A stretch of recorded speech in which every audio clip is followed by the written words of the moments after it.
when I go down. Feel with her, feel with her, feel with her.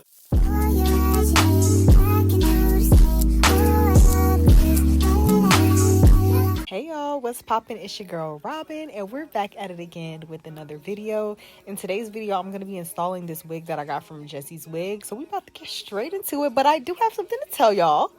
I'm a bald head scallywag. I'm going through chemo right now. I got diagnosed with Hodgkin's lymphoma in July, and I'm going through chemo, and I lost all my hair, so that's why I'm bald head.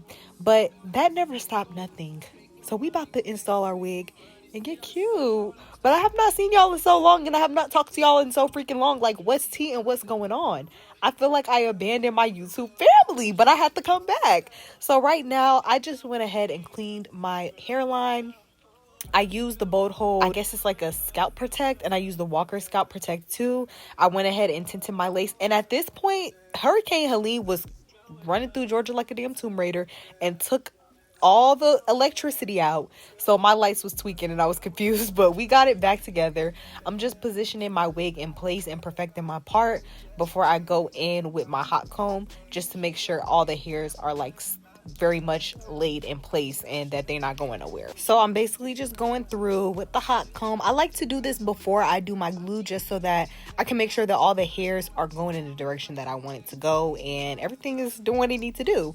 I'm using a white eyeliner pencil to kind of map out my hairline, and I've been doing this just to get a more precise measurement of how far to place my glue. I don't want to place it anywhere past this point, because then there won't be no lace to catch that glue. So I like doing this just because it gives me a precise, look. I can do it without it, but lately I've been liking to go in with it.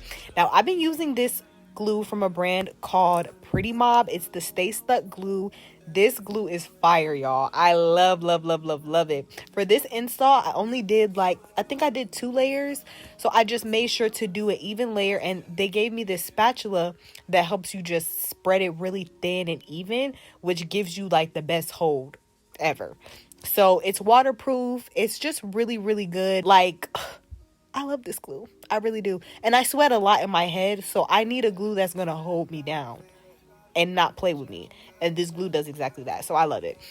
Like I said, I do 2 layers of glue, and I wait until each layer is fully dry and clear, like you can see here. And then I go in and do my second layer.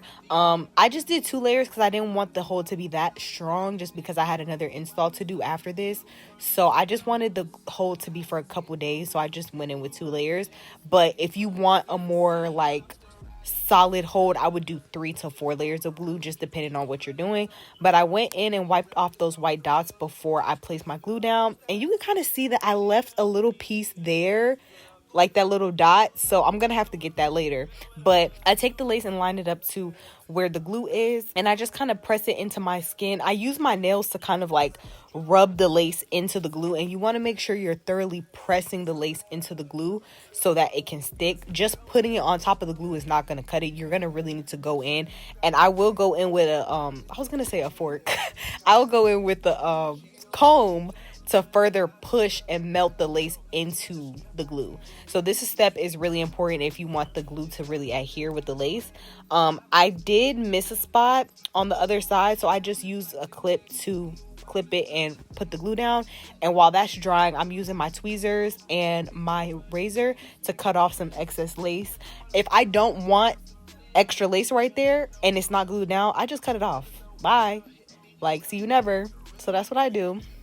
I'm using the Olive Oil ORS Wig Grip Spray to go ahead and further melt that lace. I love this spray.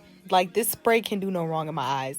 Absolutely love it. I go in and lightly blow dry it, and then I place my melt band on, and I leave it on. I like to leave it on anywhere from 30 minutes to an hour. I like to leave it on longer just because I really like to get it very much stuck, and I feel like an hour is the best. Some people leave it on for less, but that's just personal preference. I'm going in and smoothing out the rest of the hair. Again, just going in with that hot comb is going to give you the best results as far as a smooth base. So I just constantly go through and hot comb my hair until it's looking the way it needs to look.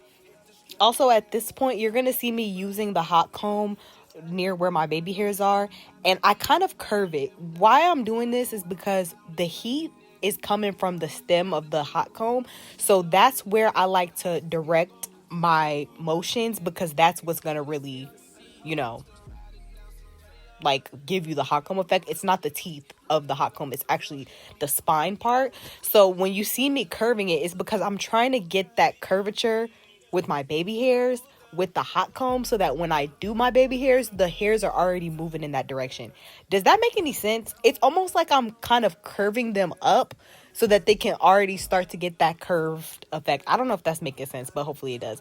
And I'm going in with my Ruby Kisses makeup over the lace again, just to make sure that everything is nice and brown, matching my skin tone. My forehead is darker than the rest of my face, so I always have to go in with like a darker shade just so that I can make sure it looks cohesive. And again, I put my melt band on for a little bit longer. This time I only did it for like 20 minutes. And then I did my baby hairs, but the clips got lost. And also, oh my God, I didn't even get to mention that I'm filming for the first time on my camera. I got a camera. I don't know if y'all could tell, the quality's upgraded, but my damn camera is a little too advanced for me. I'm not gonna say it's a little too advanced for me, but this was my first time recording with it, and I recorded this clip all in slow-mo. And I was like, am I gonna be able to clean this up? But I just sped the clips up. You know, your girl think quick on her feet, so it was nothing just to speed them little clips up. But I lost the footage of me doing the baby hair, so in a future video I'll show a more detailed look of how I'm doing my baby hair. But yeah, I'm just going in and using I use like a twist comb that they use for like locks and stuff. I like to use that for my baby hairs, just because I like it. I don't know, other combs just don't do it for me. I like using these type of combs, and I just direct the product and use my fingers to kind of smooth it. And at this point, I'm just going back and just refining everything. Like I said, I like to go in with my hot comb a lot, just to make sure that everything is going in the direction that I want it to go in. And yeah, I'm just perfecting it, getting it nice and smooth. And this is the final melt, y'all. Like, the hair came out cute. I didn't style my hair in this video because I'm going to be doing a bombshell curls video in my next video. So you guys would be able to see how I got my bombshell curls in that video. But yeah, this is how I got my base. This is how I got my install. Super cute. Let me know what y'all think in the comments, and I'll see you guys in the next one. When I go down, feel with her, feel with her, feel with her, yeah, yeah. Feel with her, yeah, yeah. Feel with her, yeah, yeah. Feel with her.